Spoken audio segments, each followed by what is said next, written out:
What would you do if your only inheritance was a tombstone? Not a plot of land in a quiet churchyard, but a 90-year-old railroad disaster. A single boxcar plunged nose down into the unforgiving earth of a forgotten ravine. For 20-year-old Wren Delaney, this wasn't a question to be pondered. It was the sum total of her father's life, handed to her on a brittle yellow deed. The people of Copper Gulch had called the wreck the Iron Needle, for as long as anyone could remember. A rusted monument to failure, stitched into the desolate landscape. But the truth, waiting inside that steel shell, a truth sealed away from the world for nearly a century, was about to unravel everything they thought they knew about the land, about failure, and about the quiet girl they had already written off as lost. Settle in, and let us know in the comments where you're watching from, as we tell a story of patience, grit, and a discovery that changed a valley forever. Wren Delaney stepped off the morning stage, into the familiar dust of Copper Gulch, a dust that seemed to hold the memory of every hope that had ever dried up and blown away within its borders. She carried a single carpet bag, containing 3 dresses, her father's shaving razor, and a hollowness that felt heavier than any luggage. The funeral had been 2 days prior, a sparse affair, attended by a handful of his old railroad crew and the town preacher, who spoke of her father, Thomas Delaney, in vague, kind terms that did nothing to fill the shape of the man he'd been. A man of quiet disappointments, of projects that never quite panned out, of a spirit worn smooth by the relentless friction of a hard life. The town's gaze felt like a physical weight. They looked at her with a pity so thick it was nearly contempt, seeing in her the final, lonely chapter of the Delaney family's slow decline. She was the last of her line, and she had inherited nothing but the dust on her boots. That evening, a knock came at the door of the small room she'd taken above the mercantile. It was Jedediah Stone, his face a roadmap of wrinkles carved by sun and time, his hands thick and calloused from a lifetime working the rails alongside her father. He held his hat in his hands, a gesture of respect that made the ache in Wren's chest tighten. He didn't offer platitudes or condolences. Instead, he handed her a folded document, its creases as deep as his own. "He filed this last month," Jed said, his voice a low rumble, "paid the back taxes on it, said it was the only thing he had left that was truly his. Wanted to make sure you got it." Wren unfolded the paper under the low light of a kerosene lamp. It was a deed, not to the small mortgaged house the bank had already claimed, nor to any parcel of land with timber or grazing rights. The legal description was stark, almost poetic in its desolation. All that tract of land known as Tumble Creek Ravine, commencing at the old Surveyor's Oak and running west to the ridgeline, encompassing the entirety of the canyon and all its contents, including the wreckage of Great Northern Boxcar 734, lost in the derailment of '88. She stared at the words. The Iron Needle, the town's oldest joke and its most solemn ghost story. A train wreck from 1888, a catastrophe that had bankrupted the first rail spur into the valley and left a single car speared into the ravine floor, where it had stood, rusting under 90 years of sun and snow. It was a landmark of futility, a place parents warned their children away from, and it was hers, her only inheritance. "Why?" she whispered, not to Jed, but to the ghost of her father. Jed just shook his head slowly. He never said, "Wren, your pa," he saw things different, always did. He placed a heavy hand on her shoulder for a moment, a silent acknowledgement of their shared loss, and then he was gone, leaving her alone with the lamplight, the deed, and the deed to a grave. The paper felt impossibly heavy, the final testament of a man who had spent his life chasing whispers and was leaving his only child a monument to a shout of failure. A cold wind rattled the window pane, and outside, the town of Copper Gulch settled into a quiet, judgmental sleep, certain it knew exactly how this story would end. The next morning, Wren walked to the county clerk's office, the deed held tight in her hand. The air inside was stale with the scent of old paper and sealing wax. Mr. Abernathy, a man whose frame seemed to be shrinking into his clothes, peered at her over his spectacles as she laid the document on the counter. He read it once, then twice, his thin eyebrows climbing toward his hairline. "The Tumble Creek Ravine?" he asked, his voice a dry rustle. "Child, there's nothing there but rock, rattlers, and that old wreck. Thomas actually paid the taxes on this." The question hung in the air, thick with disbelief. Before Wren could answer, a louder voice boomed from the doorway. "He's not the first fool to own it, and it seems he won't be the last." Silas Blackwood filled the doorway, a man built of broad shoulders and loud opinions. He was the town's foremost land agent, a buyer of distressed properties, and a connoisseur of other people's misfortunes. He strode in, his polished boots loud on the floorboards, and glanced at the deed with a dismissive smirk. "The Iron Needle. Good Lord. My condolences on your father, miss, but it seems his poor judgment was a condition that ran right to the end." He turned to Abernathy, waving a hand, as if clearing away a bad smell. "The land's worthless. The water rights belong to the ridge. The timber was logged out 50 years ago, and the car itself is so brittle, it turned to dust if you tried to salvage it for scrap. It's the Gulch's tombstone, nothing more." Wren felt a flare of heat in her cheeks, but she held her tongue, just as her father had always done in the face of mockery. She pushed the deed forward an inch. "I'm here to file the transfer," she said, her voice quiet but firm. Blackwood laughed, a short, barking sound. "File away, frame it. Hang it on your wall as a reminder that sentiment is the most expensive luxury a person can own." He tipped his hat with mocking formality and left, his laughter echoing in the dusty office. Mr. Abernathy sighed, stamped the deed with a heavy thud, and recorded the transfer in his ledger. Wren Delaney was now the official owner of a ghost. Later that day, she walked to the Overlook, a place she hadn't visited since she was a small girl clutching her father's hand. The wind was sharp, carrying the scent of pine and dry earth. Below, the ravine split the landscape like a wound, and there it was, the Iron Needle. It stood canted at an impossible angle, its rusted red steel a stark slash of color against the gray rock. It was plunged deep into the earth, its top half exposed to the sky, looking for all the world like a colossal, abandoned tool. It was bigger and more desolate than she remembered. It didn't look like an inheritance. It looked like an ending. She stood there for a long time, the wind whipping strands of hair across her face, the silence of the place pressing in on her. What secret could a place like this possibly hold? Why would her father pour his last dollars into owning this specific piece of failure? And what was she, with nothing left to her name, supposed to do with it now? Let us know in the comments what you think her father's motive was, and don't forget to subscribe for the rest of Wren's incredible story. For now, all she knew was the cold wind and the long shadow the wreck cast over the valley, a shadow that now belonged entirely to her. The whispers in town started before she even bought her first length of rope. They were a low current in the general store, a sudden silence in the saloon when she passed by the swinging doors. "Delaney's girl," they'd murmur, "gone and lost her senses. Grieving, poor thing." They saw her buying heavy canvas, a new head for a pickaxe, and tin plates, and they shook their heads, mistaking quiet determination for a fool's errand. The storekeeper, a kindly man named Elias, hesitated as he measured out 50 feet of thick hemp rope. "Wren," he said, his voice gentle, "there's nothing down there. We all know the story. The scavengers picked that car clean the week after it crashed. Took the mail, the luggage, anything of value. Left the heavy freight because it was busted open and worthless. It's just a shell." She met his gaze, her own steady. "My father left it to me, Elias. I mean to see it up close."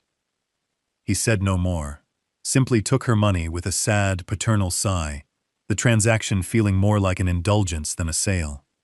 That afternoon, as she was loading her supplies onto the back of Dust, her father's old mule, a figure detached itself from the shadows of the livery stable. It was Elara Vance, a woman so old her face seemed made of the same cracked, dry earth as the gulch itself. She was the town's memory, the last living person who claimed to remember the sound of the crash echoing through the valley as a child. She moved slowly, her hand resting on a gnarled cottonwood cane. She stopped beside Wren and reached out a hand that was little more than bird bones and parchment skin, placing it on Wren's forearm. Her touch was surprisingly firm. Her eyes, clouded with age, seemed to look straight through Wren. "They all look at the rust," the old woman rasped, her voice like stones grinding together. "They forget about the roots." She squeezed Wren's arm once, a brief, emphatic pressure.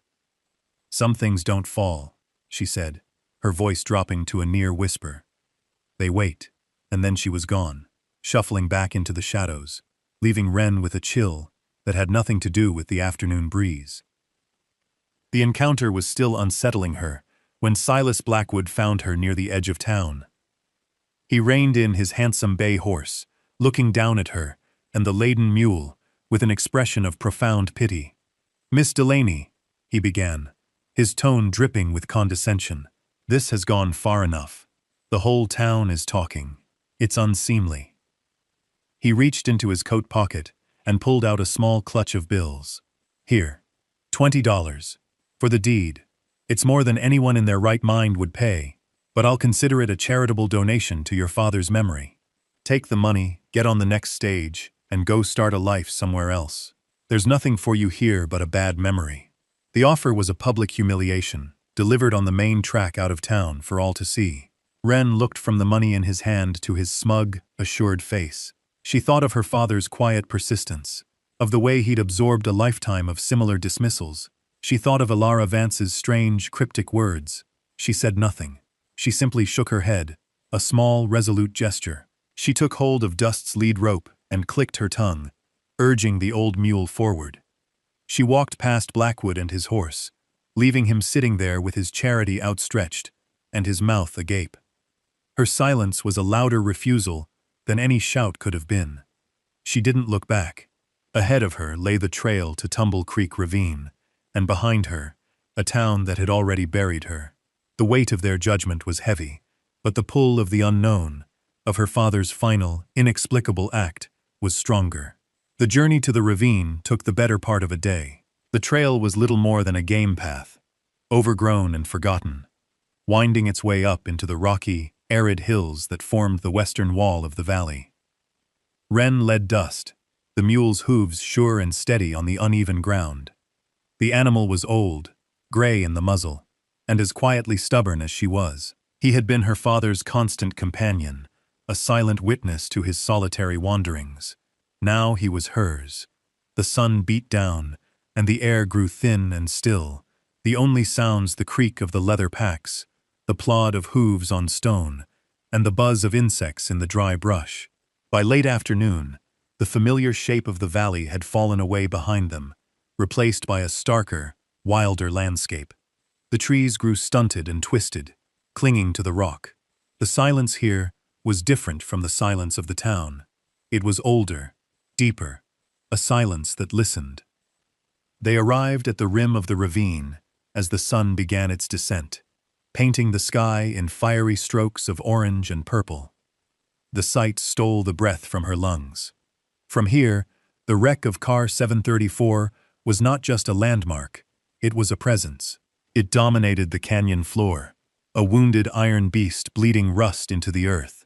It seemed to defy gravity, to protest its own demise, its back half still angled toward the sky, where the tracks had once been, its front half buried deep in the rocky ground, as if it had tried to burrow into the stone. The scale of the violence that had put it there was palpable. A 90-year-old scream still echoing in the rocks. A profound sense of disappointment washed over Wren. It looked exactly as everyone had described it, a ruin, useless, dead. Her father's final folly seemed stark and undeniable in the fading light. She made camp a safe distance from the rim, building a small fire not for warmth but for comfort against the encroaching dark. She shared a portion of her dried beef and hardtack with Dust, who watched the ravine with his ears pricked forward, occasionally letting out a low, rumbling snort. As night fell, the ravine came alive with sound. The wind, funneled through the canyon, made a low, mournful sigh as it passed over the car's metal hide. And beneath that, another sound, a deep, intermittent groaning. It was the sound of stressed metal, of rivets and beams shifting by fractions of an inch under the immense, patient pressure of their own weight. It sounded like the wreck was breathing. Wren pulled her blanket tighter around her shoulders, the fire casting flickering shadows against the rocks. She felt an acute, piercing loneliness. She had come all this way, chasing the ghost of a reason, only to find a place as empty and broken as she felt.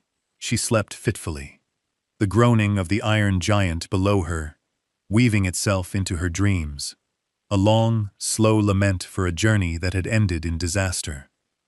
The first night, she learned only that the place was as sad as its story. For 3 days, Wren did little more than observe. She circled the ravine's rim, studying the wreck from every angle, committing its strange, broken geometry to memory. The initial wave of disappointment gave way to a quiet, gnawing curiosity. Her father had not been a sentimental man. If he had spent his last resources on this place, he had a reason. He saw something no one else did. On the 4th morning, she decided she could learn no more from a distance. She left Dust tethered in a patch of shade and began her descent, the coil of rope slung over her shoulder. The sides of the ravine were steep, a treacherous scree of loose rock and thorny brush. She moved slowly, testing each handhold and foothold, the silence broken by the skittering of dislodged pebbles. As she got closer, the true size of the boxcar became apparent. It was immense, a cathedral of rust. The paint was almost entirely gone, peeled away by decades of weather. But on one shadowed flank, she could just make out the faint, ghostly lettering, Great Northern. The force of the impact had buckled its steel plates, and the wooden frame within was splintered and exposed like broken ribs. She finally reached the bottom and stood in the car's shadow, craning her neck to look up at its impossible angle. It was wedged tight into a deep fissure in the ravine floor, a crack in the bedrock itself. This was the first detail that didn't fit the town's story. They spoke of it as if it were resting on the ground, but it wasn't resting. It was pinned, impaled. She began the slow work of clearing the brush and debris that had accumulated around its base. It was mindless labor, but her hands needed to be busy. She worked for hours under the hot sun, her world shrinking to the scrape of her shovel and the snap of dry branches. It was during this work that the second anomaly appeared. As she pulled away a thick, gnarled mesquite bush, she startled a small gray fox. It darted out from a dark space, directly beneath the downward plunging nose of the car, a space that shouldn't have been there. It vanished into the rocks on the far side of the canyon. Wren paused, wiping sweat from her brow with the back of a dirty glove. She peered into the opening the fox had used. It was a narrow gap between the crumpled steel of the car's front and the hard granite of the fissure wall. An animal den, nothing more. And yet, her eyes traced the line of the boxcar's wall, moving upward from the strange little gap.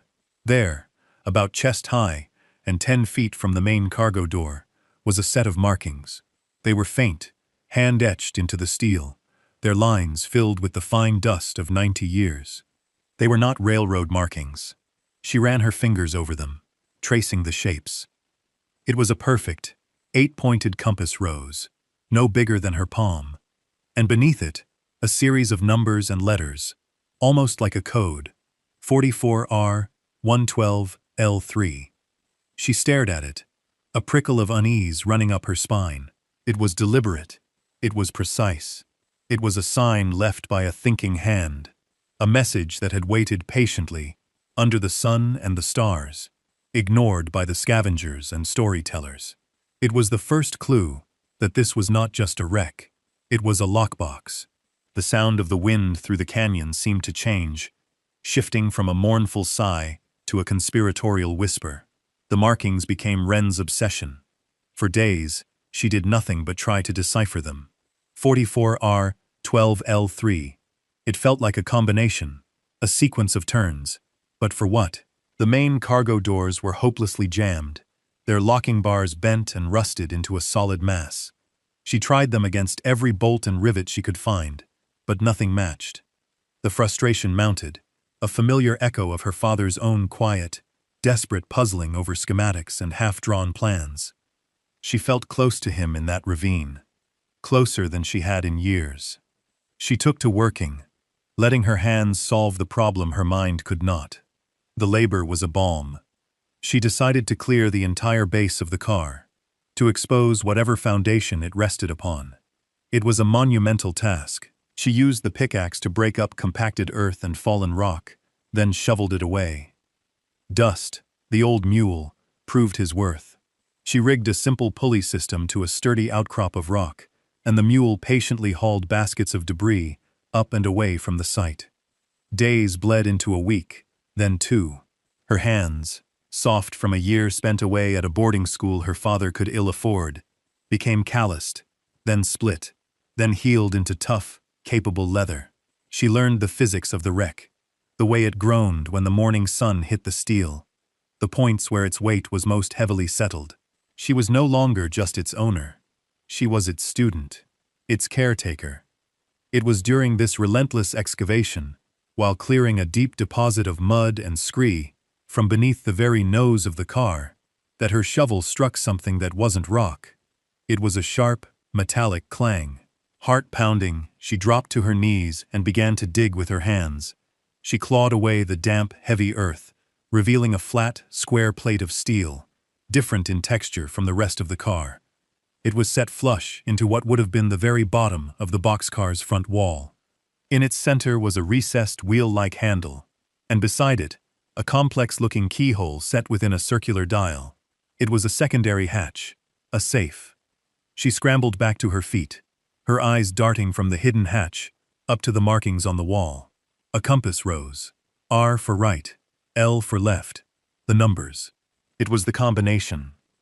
It wasn't for the main doors. It was for this secret compartment, protected for 90 years by the very earth that had caused the disaster. The genius of it was staggering. The crash itself had been the final turn of the key, burying the safe and sealing it from all but the most patient and determined search. A wave of adrenaline and understanding washed through her. This was what her father had seen. Not the wreck, but the secret it held. He must have found the markings, just as she had, and understood their promise. He just never had the time, or the strength, to finish the work. A profound sense of purpose settled over her. This was no longer just her inheritance. It was her duty. She had to finish the journey her father had started, to open the door he had only been able to find. The ravine was no longer silent. It was humming with a 90-year-old secret, and she was finally beginning to understand its language. Opening the hatch was a battle of rust, mechanics, and sheer will. The lock was a masterpiece of its time, designed to resist force, and 90 years of corrosion had fused its tumblers into a stubborn, solid block. Wren had only her father's old tools, a heavy wrench, a set of files, and a can of lubricating oil Jed had insisted she take. She spent the first day just cleaning the mechanism, using a fine wire brush to clear away the packed dirt and rust, revealing the intricate dial marked with degrees, like a ship's compass. Then she began to work the combination. 44R. She set the dial and tried to turn the wheel. Nothing. She applied the oil, letting it seep into the tiny seams, and tried again. A faint creak. Hope surged through her. 12L. The dial clicked softly as she turned it past the 0 mark. 3. She wasn't sure if the final number was a degree or a turn. She tried both. On the third full turn to the right, something deep within the mechanism gave way, with a heavy, grinding clunk. It echoed in the quiet of the ravine. She held her breath and put both hands on the wheel. She pulled.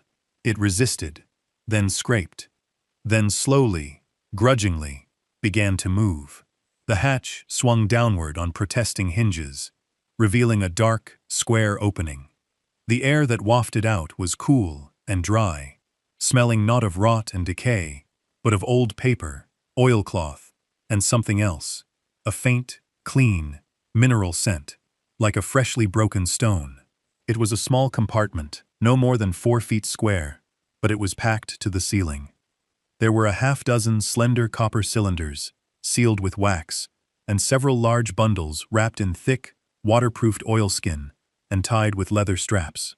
Everything was perfectly, impossibly, preserved.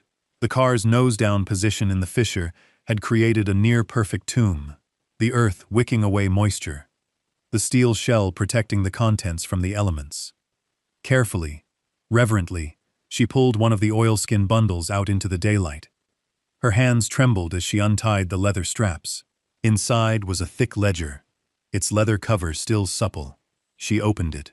The pages were filled not with lists of cargo or shipping manifests, but with dense, elegant handwriting and exquisitely detailed drawings. They were geological cross-sections of the valley, sketches of rock strata, and chemical notations. She flipped through the pages, her heart hammering against her ribs. There were maps, unbelievably detailed maps of the entire Copper Gulch region, but they showed something that didn't exist on any other map. A network of blue lines, drawn and labeled with notes on depth and flow rate. They were underground rivers, aquifers, a vast hidden water source flowing directly beneath the parched, drought-stricken valley. She grabbed one of the copper cylinders. It was heavy. After a struggle, she managed to pry off the wax-sealed lid. Inside, nestled in sawdust, were long, cylindrical pieces of stone, each carefully labeled with a paper tag. Core samples, the physical proof of the maps. A name was written on the inside cover of the ledger. Alistair Finch, Geological Survey and Prospecting. He must have been a passenger on the train, a visionary geologist who had charted the secret lifeblood of the valley and had died in the crash, his life's work lost with him, lost until now. Wren sank back on her heels, the ledger open on her lap, the sheer magnitude of the discovery washing over her. This was the secret. Not gold, not jewels, but something infinitely more precious in this arid land. Water. A future. It was a treasure that could not be spent, only grown. She looked up at the rusted shell of Car 734, no longer seeing a tombstone, but a seed vault, a library, a promise that had patiently waited for someone to come and read its pages. Her father hadn't left her a piece of the past. He had left her a map to the future. The sky had been a searing, cloudless blue for weeks, but that afternoon, a change began. Bruised purple clouds gathered on the horizon, their bellies dark and heavy. The air grew thick and still, the kind of oppressive silence that comes before a storm on the plains. Wren, absorbed in her work, barely noticed until the first gust of wind tore through the ravine, kicking up a spiral of dust and rattling the loose panels of the boxcar. She had managed to move 3 of the copper cylinders and 2 of the ledgers to the relative safety of her camp on the rim, a back-breaking task of hauling them up the slope with ropes. But more than half the discovery remained in the compartment. A distant rumble of thunder echoed, closer than she expected.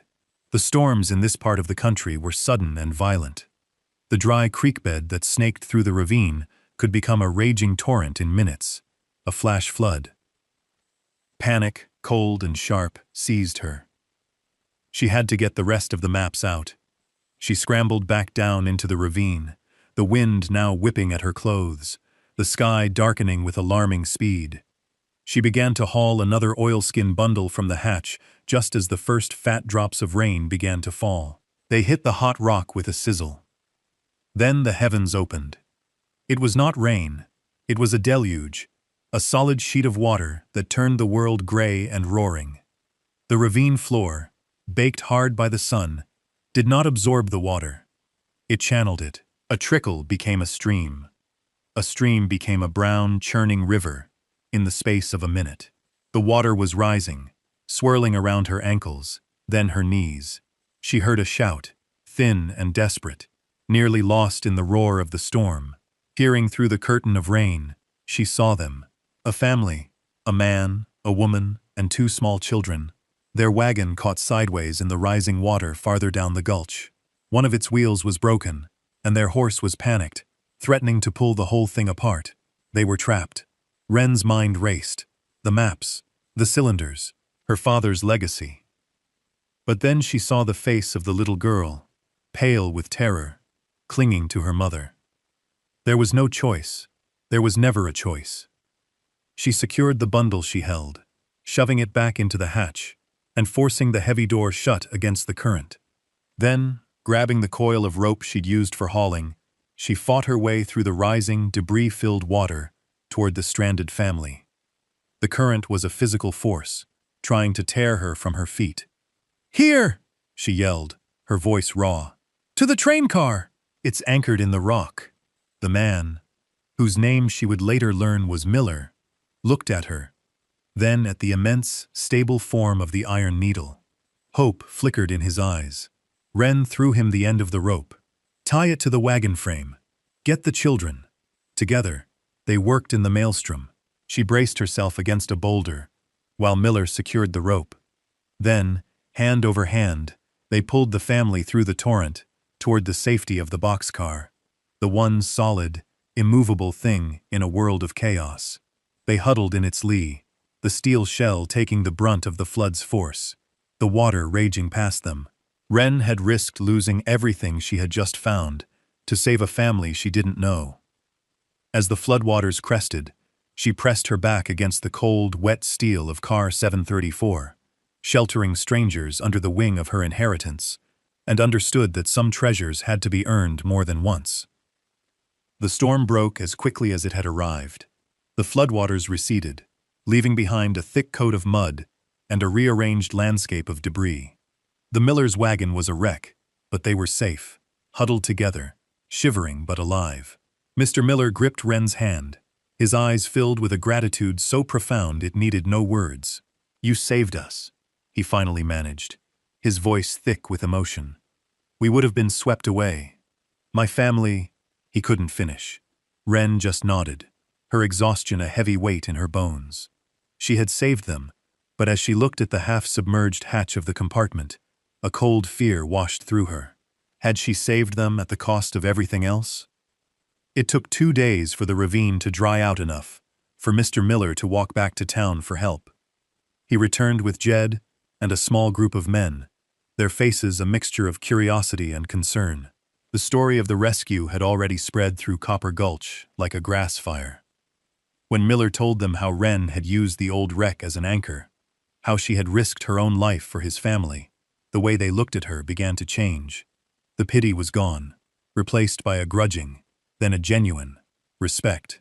While Jed helped the Millers salvage what they could, Wren went to work on the hatch. It was packed with mud and silt. With a heavy heart, she pried it open again. The compartment had taken on water, but the oilskin and the wax-sealed copper had done their job. The contents were damp, but they were intact. The ink on the maps had not run. The core samples were secure. Relief washed over her, so potent it almost brought her to her knees. A week later, a stranger rode into town. He was an engineer named David Sterling, part of a survey team for a new railroad spur, considering a route through the high country. He had heard the wild story from the Millers.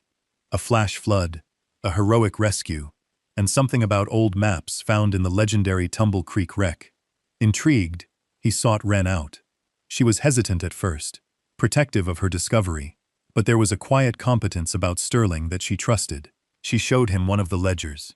He spread the map out on a table in the mercantile, his practiced eyes tracing the blue lines, and Alistair Finch's precise notations. A hush fell over the small crowd that had gathered. Silas Blackwood was there, drawn by the commotion, a skeptical sneer on his face. Sterling was silent for a long time. Then he looked up, his expression one of pure, unadulterated awe. "My God," he breathed. "Do you know what this is?" He looked at Wren, then at the townspeople.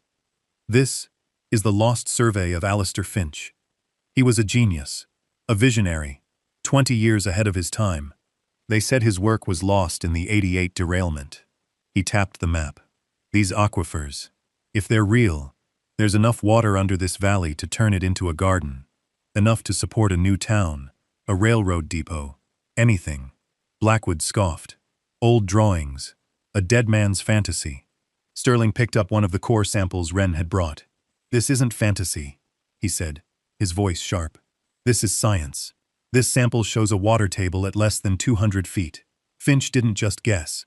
He proved it." He looked directly at Blackwood, whose own ranchlands were slowly turning to dust from the ongoing drought. This worthless ravine, Mr. Blackwood, holds the key to the future of this entire region. The sneer on Silas Blackwood's face finally crumbled, replaced by a stunned, humbled silence. The townspeople looked from the map, to Wren, to the ravine on the horizon, their world tilting on its axis. The Iron Needle was no longer a tombstone. It was a wellspring. The golden hour light slanted across the valley, turning the dust motes to shimmering gold. Wren stood at the edge of Tumble Creek Ravine, looking down at the boxcar. It no longer looked like a monument to failure. It looked like a promise kept. Below, a dozen people from Copper Gulch, including some who had once whispered about the Delaney girl's folly, were carefully, methodically, helping to transport the rest of Alistair Finch's legacy up from the ravine floor. They worked with a reverence usually reserved for holy places. Jed came and stood beside her, the two of them watching the quiet, purposeful work in comfortable silence. Dust, the old mule, stood nearby, his ears flicking, a steadfast observer to the end. "They're talking about forming a water cooperative," Jed said, his voice low. "Talking about planting orchards in the South Quarter, where the soil is richest. Sterling is helping them draw up the plans. Even Blackwood offered to invest. Seems seeing the truth can make a man humble." He paused, then looked at Wren, his weathered face soft with an emotion she couldn't quite name. It was pride. "Your pa would have liked this," he murmured. "He always believed there was more to this land than what you could see on the surface. He never got to prove it." Wren thought of her father, of his calloused hands and his quiet, enduring hope. She thought of the deed, his last desperate purchase, the final act of a man who refused to believe in endings. He hadn't been able to unearth the secret himself, but he had done something just as important. He had saved the key. He had passed it on. He had trusted her to find the lock. She looked down at the great iron needle, stitched into the earth, and saw not a scar, but a suture, a thing that had joined the past to the future. Jed followed her gaze. "What do you suppose he was thinking, buying this place?" he asked softly. Wren drew a deep breath of the cool evening air, the scent of dust and distant rain filling her lungs. A quiet smile touched her lips. "He always said he had nothing to leave me," she said, her voice clear and steady in the evening calm. "He was wrong. He left me the future." Thank you for staying with us for Wren's story to the very end. It's a powerful reminder that true value is often hidden beneath the surface, waiting for a little patience and a lot of heart. If you were moved by her journey of finding purpose in what was forgotten, please give this video a like and let us know your favorite part in the comments below. Be sure to subscribe for more stories of quiet courage and incredible discoveries. We'll see you next time.